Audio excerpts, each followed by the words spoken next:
Mike with Iceberg Gaming here, and today I've got the best builds for every class in Diablo 4. Quick disclaimer, this is based off the beta information, so things are subject to change at launch. Also, the level cap for beta was level 25, so these builds are basically just for leveling, so things could change at endgame. But that being said, let's get right into it. We're going to do this in alphabetical order, so we're starting with the Barbarian. Powerful warriors who rely on brute force to subdue their enemies. Barbarians are able to swap between an array of powerful weapons during combat, ensuring that they are prepared for any situation. Initially, when I started playing the Barbarian, I was going for a whirlwind build, and that was very strong against trash, but it could not at all kill bosses. I was dying repeatedly over and over to bosses. But that's when I discovered this build that we're going to go with now. It's basically based off of bleeds and thorns.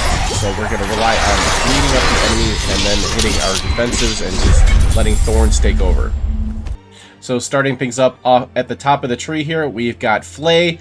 It flays the enemy, dealing 23 damage and inflicting bleed damage over 5 seconds. Then we are taking Enhanced Flay to make the enemy vulnerable, and I think I misclicked in here. I should have taken Combat Flay instead of a second point in regular Flay. Combat Flay, when you deal direct damage with Flay, you gain 3% damage reduction and 28 thorns for 3 seconds, stacking up to 4 times. So this is what I should have taken here instead of this second point in Flay. But anyways, moving right along, next up we've got Rend. This is also a direct damage ability that inflicts a bleed. This is our core ability. And then we are taking Enhanced Rend and then Furious Rend.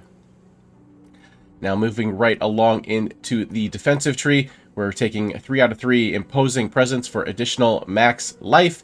And then we are also taking Challenging Shout. Now this is a defensive cooldown, and it also will give us Thorns because of our bonuses here that we're taking. We're taking Enhanced Challenging Shout for 20% more bonus max life. And then while Challenging Shout is active, you gain Thorns equal to 50% of your maximum life with Strategic Challenging Shout. Now that is a lot of Thorns. And then also we're taking 3 out of 3 Outburst for more Thorns and more max life, or more Thorns based on your max life. And then we are also taking Tough as Nails, which increases your Thorns by up to 60%. And your Thorns also do bleed damage, which is very cool.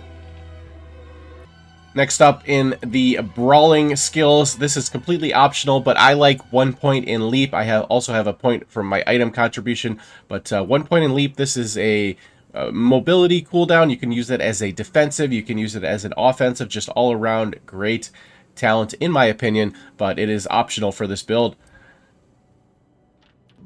Next up in the weapon mastery area, we could take optionally Steel Grasp to pull in ranged enemies. I don't think that's necessary. Again, totally optional. Thick Skin is a good choice if you feel like you don't have enough life, as it gives you more Fortify every time you take base damage. And if you do take the Thick Skin, you could also go into Defensive Stance for even more damage reduction.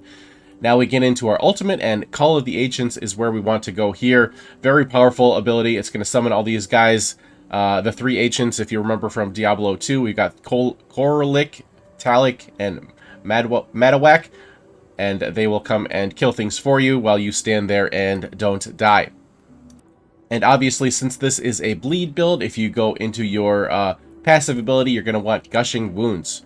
When causing an enemy to bleed, you have a chance equal to your critical strike chance to increase the bleed amount by 100%.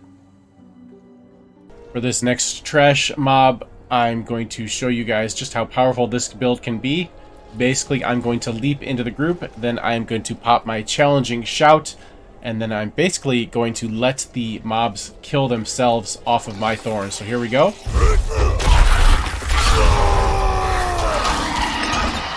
See them all die there.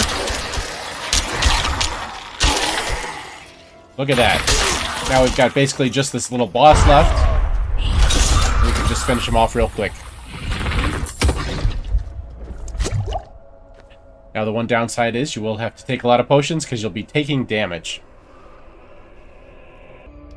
Next up in alphabetical order, we've got the Druid.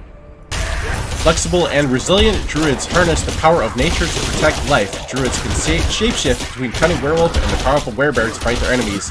Additionally, those who prefer spellcasting can unleash earth and storm magic from a distance.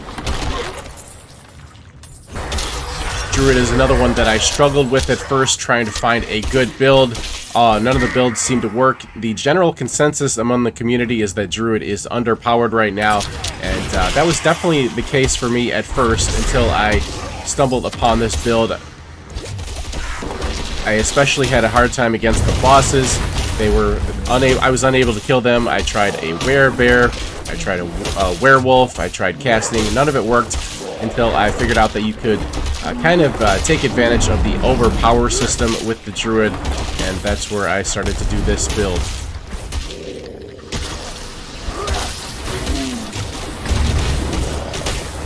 So starting things up at the top of the tree here, we're taking Storm Strike. This is a good filler ability. It doesn't do a whole lot of damage, but when you factor in that it is an AoE, and then you get your enhanced Storm Strike, it has a 15% chance to immobilize all enemies, and also Fierce Storm Strike, it has a 50% chance to make enemies vulnerable for 3 seconds. Vulnerable enemies take 20% increased damage, so that's really good for a little AoE. It doesn't do much damage on its own, but it does buff our next abilities. Then coming into the core tree, we're first going to take Pulverize. This is going to be one of our main attacks, and we want to go into Enhanced Pulverize. Every 10 seconds, this will give us an Overpower, which deals bonus damage based on our current life and fortified life. And then we are taking Raging Pulverization. Enemies are stunned by 2 seconds when they are overpowered with Pulverize. That one is kind of optional. You could take it or Primal, but I like the stun personally, but Primal might be a little better for bosses technically. And then we are also taking Landslide in the core abilities here, and this is going to be our main attack. So we're taking Enhanced Landslide. After Landslide deals damage to 4 enemies, the next enemy will be immobilized, and we are taking Primal Landslide. When you mobilize or stun an enemy, you gain a Terror Mode. Each enemy hit by Landslide consumes a Terror Mode, causing a guaranteed critical strike with 40% critical strike damage. Bosses always have up to 10% chance to grant a Terror Mode. So this is where the major damage of the Landslide is going to come in. It's going to be critting like crazy with these Terror Modes. And next up, we're going into the defensive skills. We are taking 2 of these actually. First off, you're going to want Debilitating Roar, and then you're going to go into Enhanced Debilitating Roar, which means Debilitating Roar will also fortify you for 22% base life. Now, keep in mind that with our Overpower, that we deal damage based on our fortified life. So we're going to be buffing that with our Roar. And then also we're going to go into Preserving Debilitating Roar, and it will also heal us for 4% each second during its duration. So that's just a little bonus healing for us. Then we are also taking Earthen Bulwark. This is going to create a rock barrier that grants us 44% base life. So this is more extra life to make our overpowers even more overpowered. Then we're going to take Enhanced Earthen Bulwark to make us unstoppable while it's active, which means we can't be crowd controlled. And then Preserving Earthen Bulwark, we gain 18% fortified life. Once again, that will impact our overpower. And that is pretty much it for the build. We're not taking any companion skills, and as far as Wrath skills, I mean, you could take Crushing Earth, deal 5% increased damage against slowed, stunned, or immobilized or knockback enemies. That's probably a good one to take, but other than that, we're not doing any of these skills. And then once you get into your ultimate, you could take Petrify is probably a good choice, encasing all enemies in stone, stunning them for 3.18 seconds, and you deal 25% increased damage. So this is going to be a good one. You'll stun everything, and then your overpower will kick in even more strongly, and you've got bonus damage versus stun from other abilities. So that's probably a good choice, but other than that, nothing really stands out as far as this build goes. And then as far as your passives at the end of the screen here, I would probably look at Nature's Fury. Casting an Earth skill has a 20% chance to trigger a free Earth Storm, or free Storm skill of the same category, basically free damage. Otherwise, you might want to go into Bestial Rampage. Ursine Strength for more maxed health so that our overpower crits even higher. But that's kind of for you to play around with and decide, as I haven't tested that yet. We don't get these passives in the beta. This is what a basic pull looks like with this build. You're going to pop a defensive cooldown, then run in and do your pulverize, and it'll wipe out large groups of enemies, and then you're going to finish it off with the landslides. So I think one of the biggest problems with the Druid is the resource generation. Spirit doesn't seem to get regened well enough from attacks. We generate it with our Storm Strike, and it just doesn't seem to generate enough per hit. So that's why I think a lot of people feel like it's weak, because they stand around doing the basic attack a lot because it doesn't generate enough energy. But I think if you give this build a try, you'll be pleasantly surprised, so let me know how it goes for you. Next up, in alphabetical order, we've got the Necromancer. The enigmatic Necromancers are custodians of the balance between life and death. They can raise powerful undead armies to fight for them, while also wielding the powerful magics of bone, shadow, and blood. Now, Necromancers are widely regarded as the most powerful class right now, by myself included, so you really can't go wrong with any build that you choose. Pretty much anything you choose is going to be more powerful than, say, the Druid, for example. So don't worry too much about it. If you don't agree with this build, try whatever you like. But I think this is the best build. I'm going to show you guys you'll be able to brothel stop the trash mobs and clear dungeons very easily, as well as completely dominate the bosses and not have any trouble clearing the end bosses.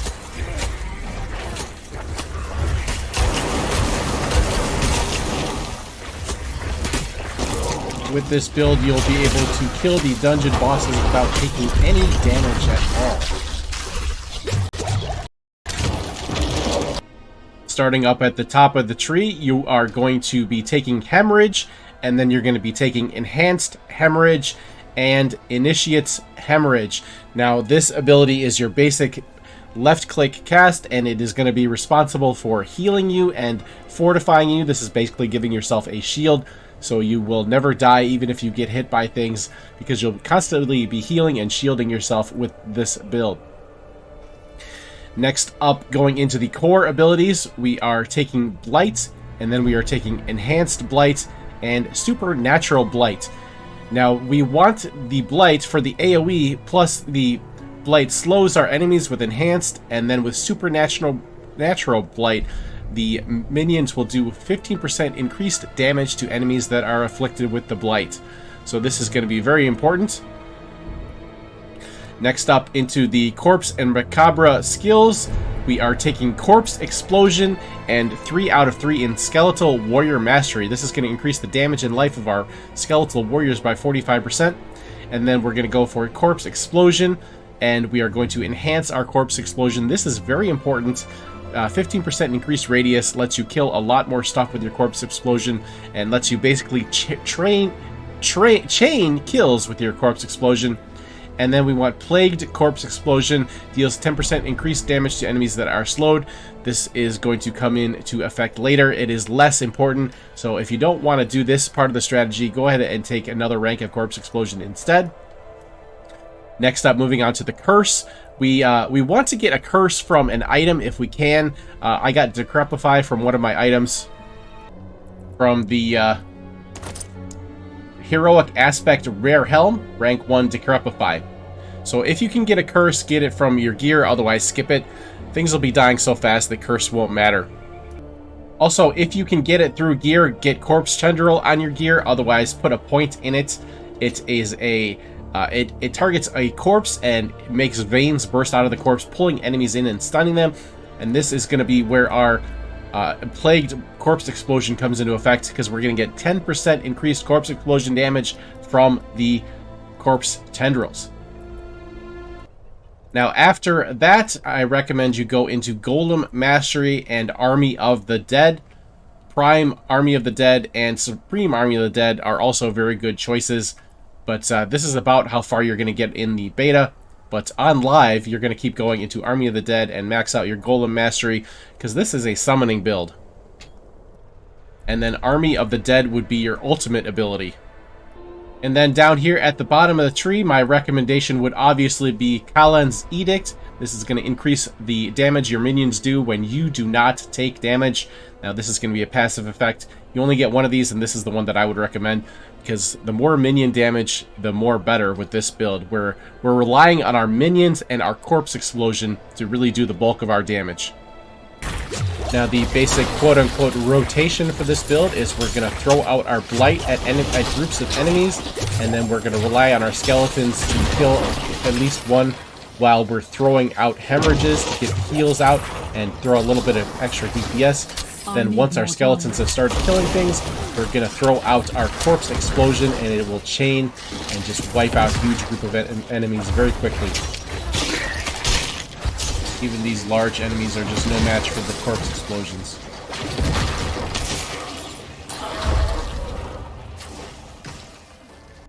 And next up, we've got the Rogue. The Cunning Rogue uses whatever tools are available to get the job done. Rogues are both agile and resourceful, able to fight enemies at range with their bows or up close with daggers. They are also able to imbue their weapons with various magics. Now, I actually didn't think I would like the Rogue. I generally don't enjoy Rogue-type classes, but I actually enjoyed this. The fast and furious gameplay, the agility, and kind of always doing something was actually kind of fun. And I'm guessing it's supposed to be a cross between like the Amazon and the Assassin from Diablo 2, but it really doesn't play like either one. And I had a blast with it, to be honest, and I was not expecting it. And while it's definitely not as strong as the Necromancer or the Sorcerer, it definitely holds its own.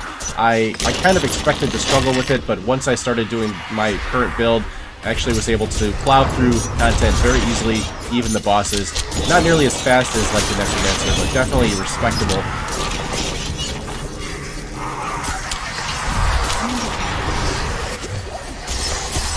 So what our rogue build is going to be relying on is twisting blades. Now you stab these into the enemy, and then they will teleport back or fly back to you after a few seconds. So what we're doing is we're stabbing enemy with the twisting blades, and then we're dodging through or using our shadow step to go through the packs of enemies.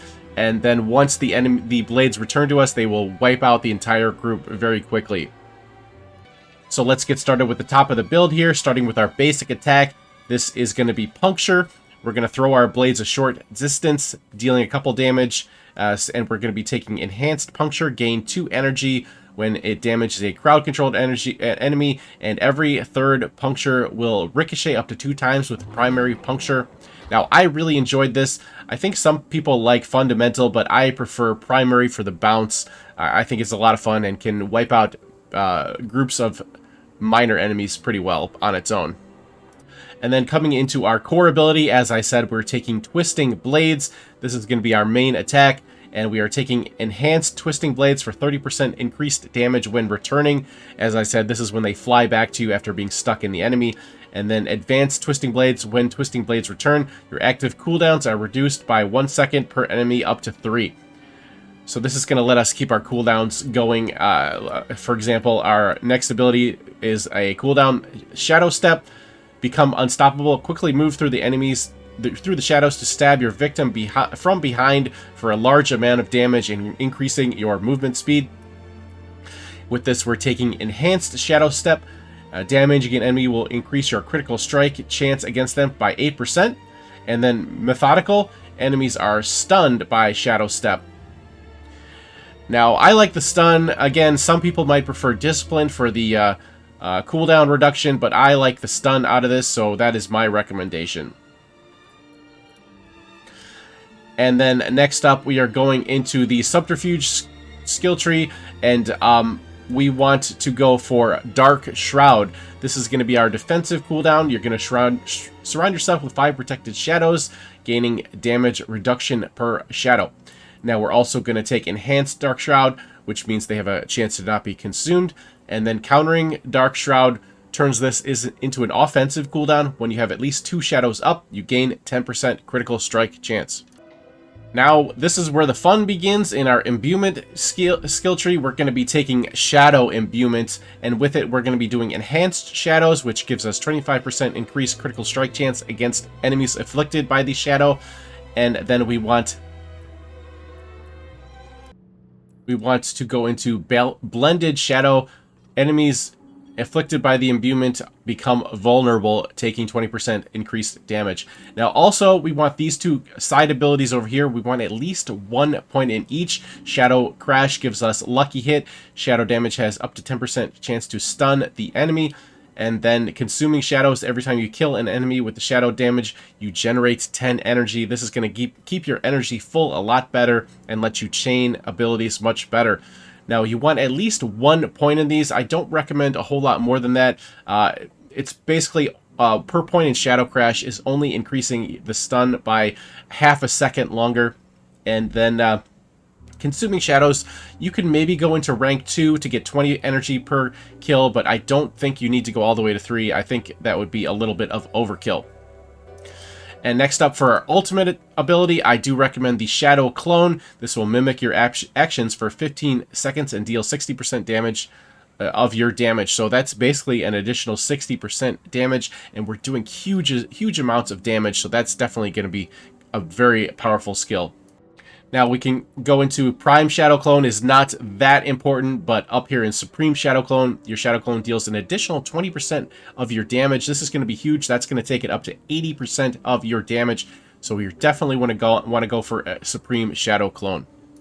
Now moving on to the end of the tree passives here. Now I didn't get a chance to test any of these, but most of them don't really look like they'd be any good for our build here.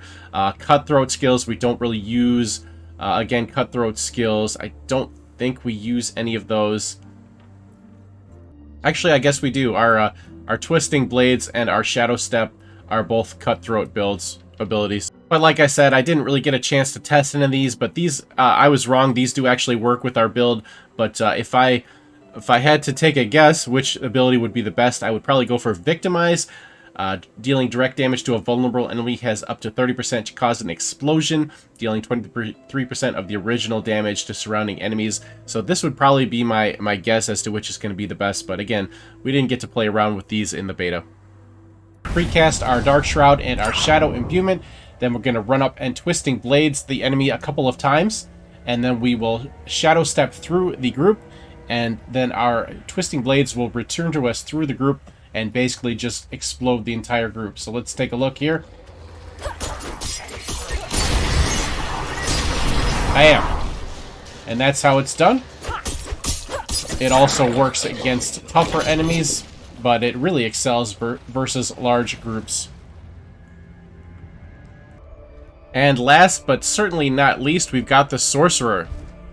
Sorcerer is widely regarded as the second or first strongest character in the game right now, and so you can kind of take whatever abilities you want with it and you'll still be successful. Now, this is the build that I like. It involves taking advantage of double Hydras, and we also use Blizzard for some additional damage. And starting things up at the top of the tree with our basic attack, we're taking Frostbolt and Enhanced Frostbolt. I like the slowing ability, especially for early a game. It helps keep you alive. We're taking the 2 points here just so we can get to the next ability here. We're not going to spend too much in here. Next up in our core skills, we don't really want any of these. These are not essential to our build. So we'll just kind of fill out our points so we can get into the next part of the tree here. So we'll take increased mana, we'll take increased core skills. Actually, this one is kind of a mistake because we're not doing any core skills, so we want to refund that. So we put this point into 3 out of 3 of Devastation for more mana, and then 1 point in Potent Warding will get you through to the next level. Then we are taking a couple of defensive cooldowns here. These are completely optional for the build, but I like Teleport for movement and a little bit of damage, but I particularly like it for the mobility of moving around the map quicker and escaping. 3 out of 3 glass cannon, you'll deal 18% more damage, but take 9% more. This is irrelevant because we're not going to be taking damage, so you definitely want to take this for 18% increased damage. And then I like Frost Nova as a defensive cooldown, freeze enemies that get close to you. And then we're getting into the conjuration skills. This is where our first major ability comes into play. We're taking Hydra, and we're going to max it out. Then we're taking Enhanced Hydra for our Hydra to gain 1 additional head. That means it will be doing, so it's a 3-headed, so that's 25% more damage. And then Hydra also burns enemies for 8% or for 12% additional damage over 6 seconds. I like this for against bosses, a little bit of extra damage. Otherwise, Invoked would be kind of good if you critically strike the Hydra's critical strike, but I like the burn damage personally. Next up, we're going into Mastery skills. This is our second big ability here. We're maxing out Blizzard. We're taking Enhanced Blizzard for 25% more damage against frozen enemies. We're not going to be freezing too many enemies unless we do our Frost Nova, but that's definitely a good point. And then we can get into Mage's Blizzard. While above 50% mana, your Blizzard duration is increased by 4 seconds. Next up in the Ultimate category, the Inferno is extremely powerful. This summons a fiery serpent that continually constricts the area, burning enemies for a lot of damage. I would also go into Prime Inferno to pull the enemies into the center. And Supreme Inferno, this is not going to be very necessary. Pyromancy skills cost no mana. We're not doing, I mean, we are doing Hydra, but the whole point behind this build is to spend mana, so we don't really want to do that. As far as our end of the skill passives here, since we're doing kind of a hybrid build, none of these are going to be super great. I would maybe go for Isu's Ferocity. Your fire critical strikes are increased. So this is going to be helpful for our Hydra and for our Inferno. But again, we're doing a kind of a hybrid build, so none of these are super powerful, so it's kind of up to you where you want to spend that point. I would definitely max out Blizzard, Hydra, and Inferno first before you look at doing any of these. But really where this build starts to shine is when we go into our enhancements. You get this at level 15, I believe. You get your first one and then another one at 30. So we're going to put the Hydra enhancement in here. After spending 300 mana, a 5-headed Hydra spawns for 5 seconds. So this is going to be an additional Hydra, very, very powerful, and that's part of why we're using Blizzard, because Blizzard is very mana intensive, so we're going to get this spawned more often. And also there is apparently a legendary item that lets you spawn or cast an additional Hydra, so you could have 2 Hydras instead of 1. Now, this definitely is an item you're going to want, and then combined with our abilities and our enhancements, that would let you have 3 Hydras out at once, and you'd be able to just wipe everything out very easily. It'd be super overpowered. So for the gameplay for this build, you're basically going to be leapfrogging Hydras. You're going to throw them out in front of you, and it'll show you where enemies are, and also it'll start damaging them right away while you're off the screen. Then once you start to see enemies, you'll cast your Blizzard on them, and then it will just AoE them down very quickly. Now, the one problem with this build is that you are a lot more vulnerable than, say, a Warrior or a Barbarian or a Druid, so you're going to have to be a lot more careful against the bosses. So you're basically just going to be hiding from them and letting your Hydras and Blizzard do the work, but they do a ton of damage, so you shouldn't have any problems.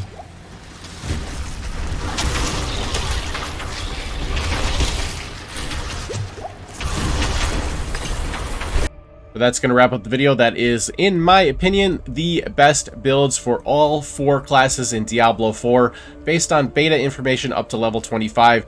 Let me know in the comment section what class you are playing, what you agree with me or disagree with me on the builds, what you think is the best. And let me know if you enjoyed the beta, if you're looking forward to launch. Thank you so much for watching, and we'll see you next time.